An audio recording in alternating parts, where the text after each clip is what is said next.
Now, here in Paris, the French Parliament will vote later today on a text asking the EU to add the Wagner Group to its list of terrorist organisations.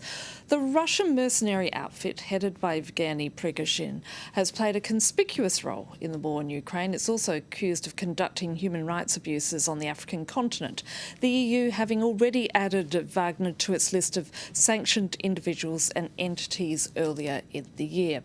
Joining me now from Berlin is Sergej Sumlenny, a Ukrainian specialist and former director of the Heinrich Böll Foundation in Kiev. Thank you very much for your time. Firstly, let's go back to the beginning. Tell us more about the Wagner Group and how did it come into being? Hi, yes, Wagner Group is extremely important. And can you hear me? Yes, I think we've just lost vision there. Yes, Wagner Group is extremely important in Russian operations since years. And why is it so? Because Wagner Group was created by Putin's personal friend, Yevgeny Prigozhin, who was first Putin's personal cook, and then was granted a chance to lead a trolls factory for the Russian interests, like running all the fake accounts in the internet. So Yevgeny Prigozhin has founded this Wagner Group to be an unidentified military force of Russia. Like all the tasks the Wagner mercenaries fulfilled in the world, they all were given by the Russian army, and Prigozhin mercenaries were trained at the Russian military bases, were equipped with the Russian army, but they didn't wear any military insignia, and they were presented as the private company, as some sort of mercenaries, and we don't know who are these people. But in fact, they were a hand of Russian military administration. What is interesting for Wagner Group? They managed to advertise to get more people in their rows by promising unlimited access to any violence and violation of rules of war.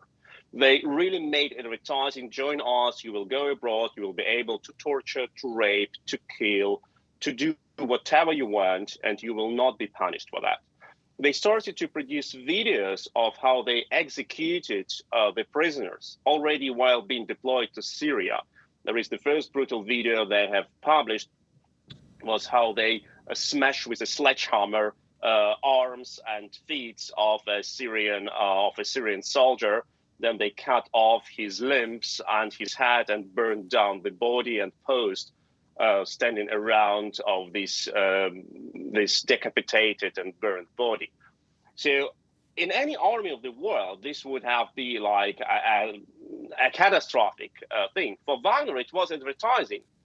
They started to produce advertising with the sledgehammer, and they started to use a sledgehammer with which they have killed this prisoner of war as their advertising.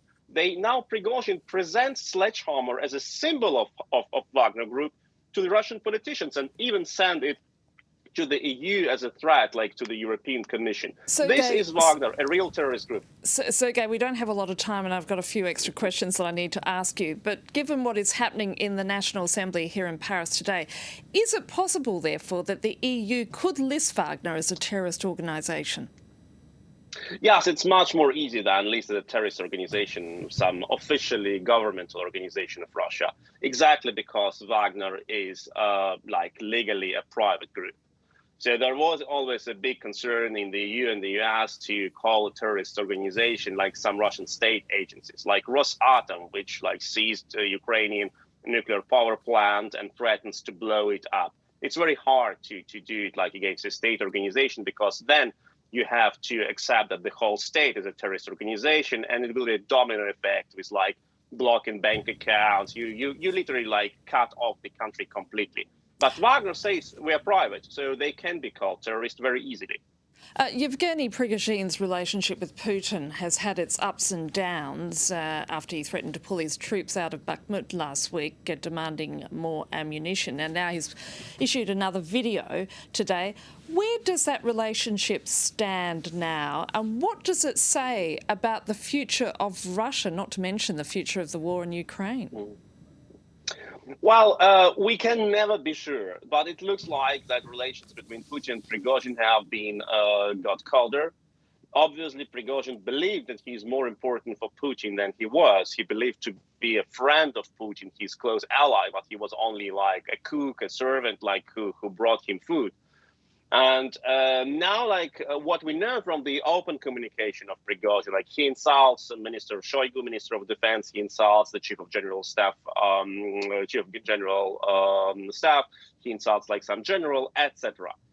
But he never attacked Putin before. But this time, yesterday, he published a video calling Putin indirectly a crazy grandpa, which is already like crossing the red line. We don't know who authorized him for these videos, how much he goes into risk, how much it is like agreed with Kremlin to publish these things.